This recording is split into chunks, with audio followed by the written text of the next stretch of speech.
Hello there and a very good morning and welcome to the Breakfast Rundown with me, Zulfick Farzan, where we discuss some of the most interesting stories happening here in Sri Lanka.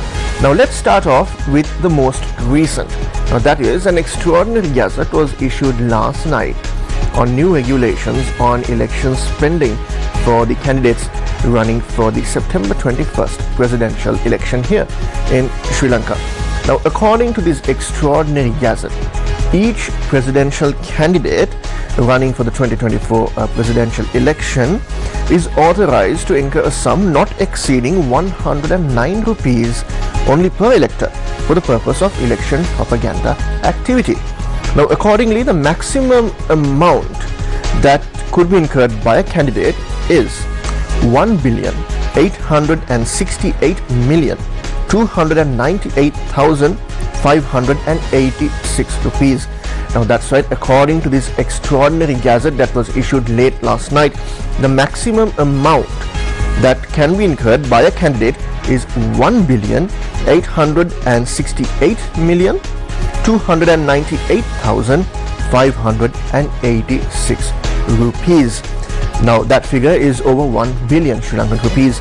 Now the notification from the government printer also says that 60% of the total expenditure can be directly spent on the candidate, while the remaining 40% can be allocated for the candidate's political party or the group that nominated him or her for the presidential election. Now the extraordinary gazette falls under Section 3 of the Regulation of Election Expenditure Act number 3 of 2023. Now in addition to the election spending, this extraordinary gazette also mandates all the presidential election candidates to submit their expenditure reports to the national election within 21 days of the results of the 2024 presidential poll being announced. Now, during the run-up to the presidential election, we get to know various incidents of violation of election laws and even acts of violence related to the election. Now, the National Election Commission late last night announced that more than 600 complaints had been received by them with regard to the violation of election laws. Now, in addition, election monitoring organizations are also expressing serious concern over the misuse of state property and the allocation of state personnel for election propaganda activity. Now, PAFREL, or the People's Action for a Free and Fair Election, has raised serious concern over the misuse of state property with regard to the presidential election that will be taking place on the 21st of September. Now, according to Rohan Hettiarachchi, the Executive Director of PAFREL, a total of 148 cases have been documented so far by them. Now, in a similar vein, the Institute of Democratic Reforms and Election Studies has highlighted the misuse of public resources and deployment of public officials to promote presidential candidates. Now, they are expressing serious concern with regard to these developments. Now, Manjula Gajanayaka, the Executive Director of the Institute, said that they have received 120 complaints with regard to the presidential election over the violation of election laws and acts of violence as well.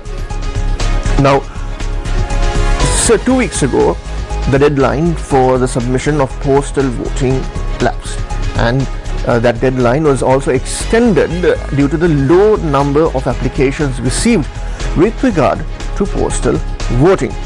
Now, the Election Commission has said that more than 700,000 Sri Lankans have qualified to vote by post in this year's presidential election.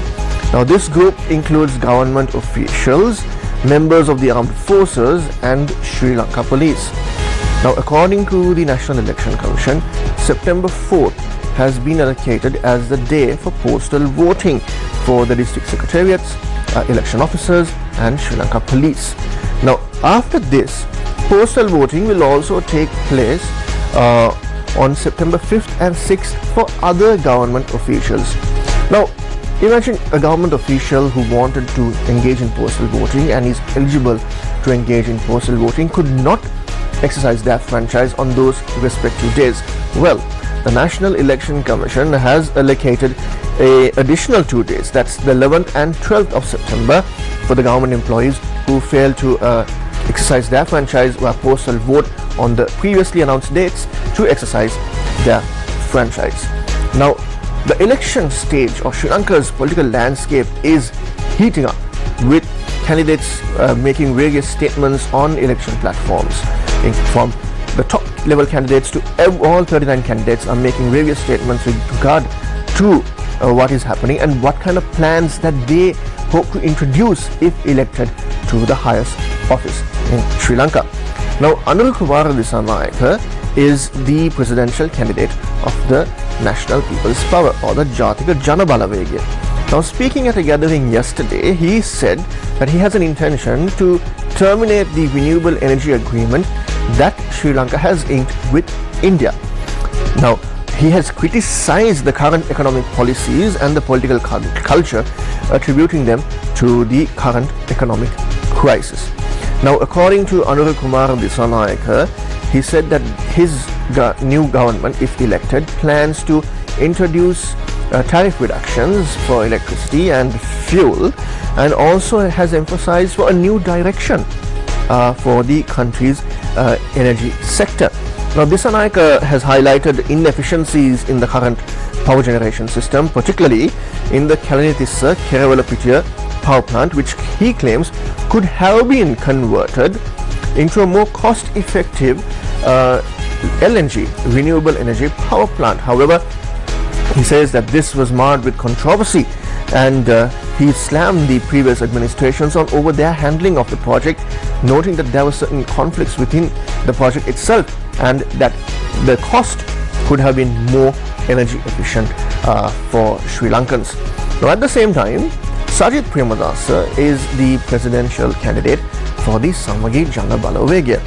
Now, before we get into his comments, you might recall that when Sri Lanka entered into an economic crisis in 2022, the government of Sri Lanka at the time approached the International Monetary Fund for a bailout package.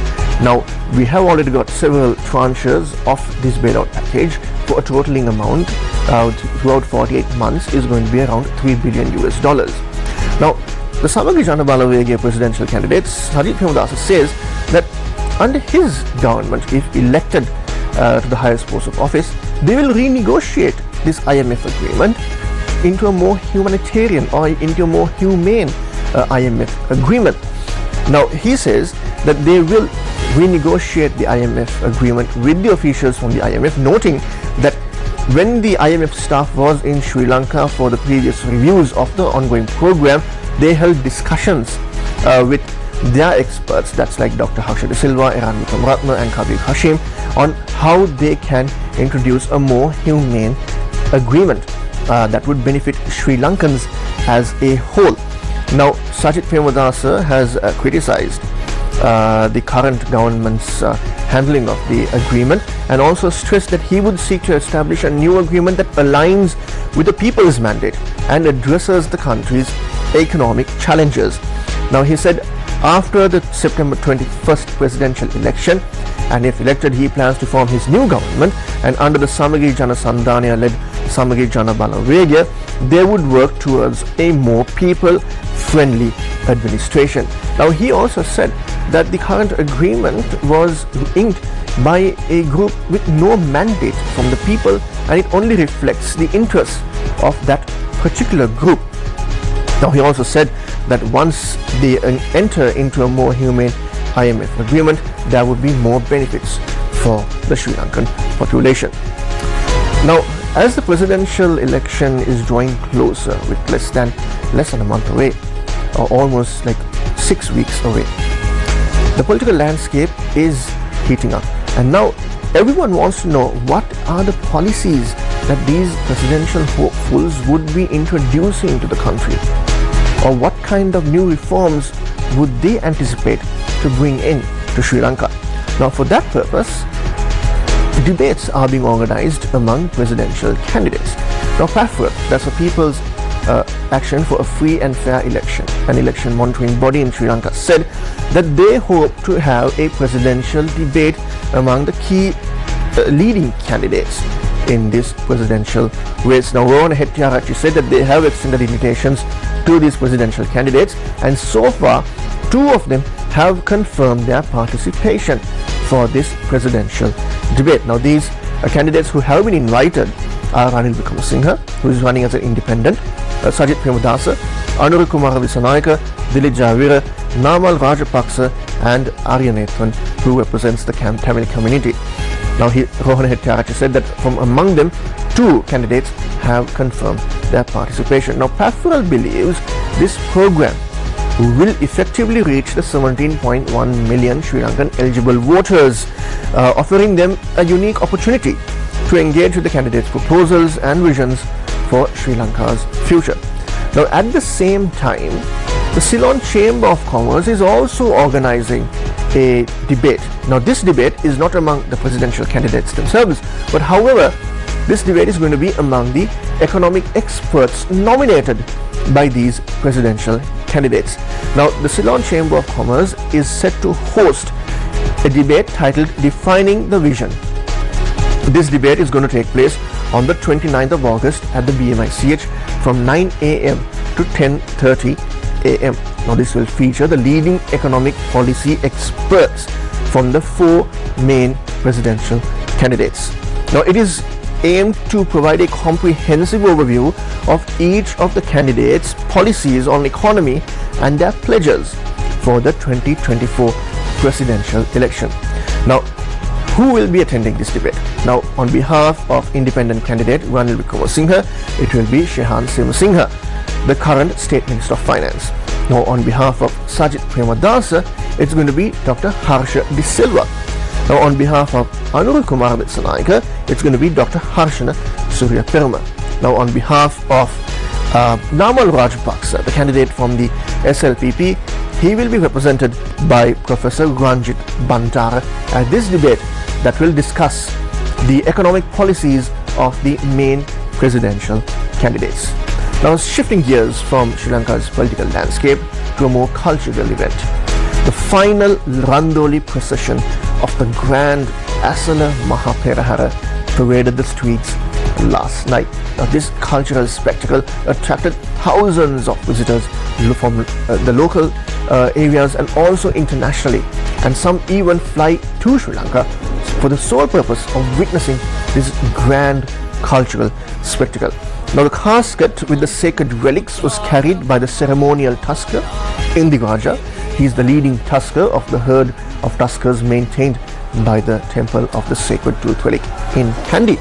Now, Indiraja was flanked by Mian Raja and Kote Raja.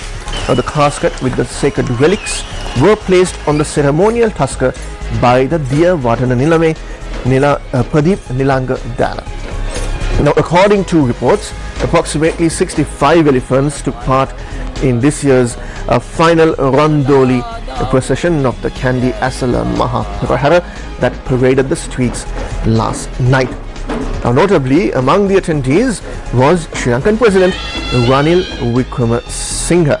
Now, the President was also seen engaging with some of the visitors who had gathered in Kandy to witness this grand cultural spectacle parade the streets. Now, you can see some of the most amazing footage obtained by Newsfirst of the Kandy Asala Mahaperahara that paraded the streets last night.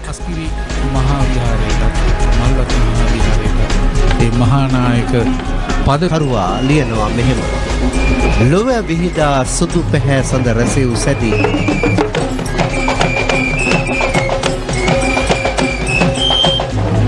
සවරන් නර්තන කණ්ඩායමේ බාලකයන් රකින්න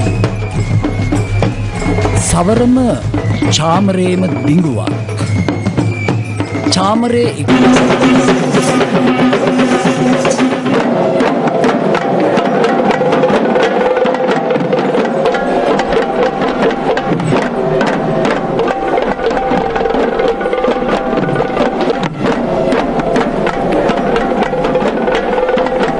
Well, what you're witnessing on your screens right now is the traditional Kandian dancing as well as the grand procession of this wonderful cultural spectacle, something that Sri Lankans can be proud of and a rich cultural heritage that is still carried on across many decades and centuries in reverence of the sacred tooth relic in Kandy. You're witnessing the Devadna Nilame, who is the main custodian of the temple of that sacred tooth relic.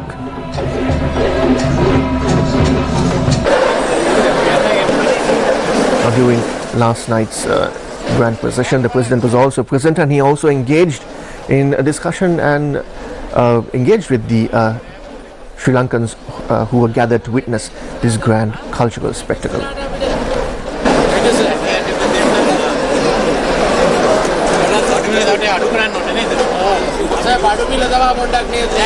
Well, if you just joined us and if you woke up before the program, you might have witnessed outside your windows that it's very gloomy out there. Well, since last week, Sri Lanka has been experiencing some heavy rainfall, resulting in floods in across many areas as well. Now, according to the Met Department, showers or thunder showers will be experienced at times from the coastal areas extending from Puttalam to Hambantota via Colombo all the way to Galle. Now, showers and thunder showers can also be experienced across many other areas as well. Now, the Met Department is also issuing a warning for strong winds. Now, winds will be southwesterly, according to the Met Department, at a speed of 30 to 40 kilometers per hour. Now, the Met Department is also warning that wind speeds can also increase up to 60 kilometers per hour in the sea areas from the coastal areas extending from Kankasantare to Puttalam via Mana and from Hambantota to Potuville. Now, at the same time, the sea areas extending from KKS to Puttalam via Mana and from Hambantota to Potuville are also going to be rough at times. Now, at the same time, we always remind you that when there is a heavy downpour, there is a possibility of lightning strikes as well, and the Met Department is also urging the general public to ensure that they take necessary measures to prevent lightning-related accidents. So how do you do that? Stay indoors and unplug those electrical appliances and remain safe during a thunderstorm and when there are lightning strikes. And that brings an end to this morning's edition of the Breakfast Rundown with me, Zulfick Farzan. Until I see you again tomorrow, same place, same time. Take care and God bless.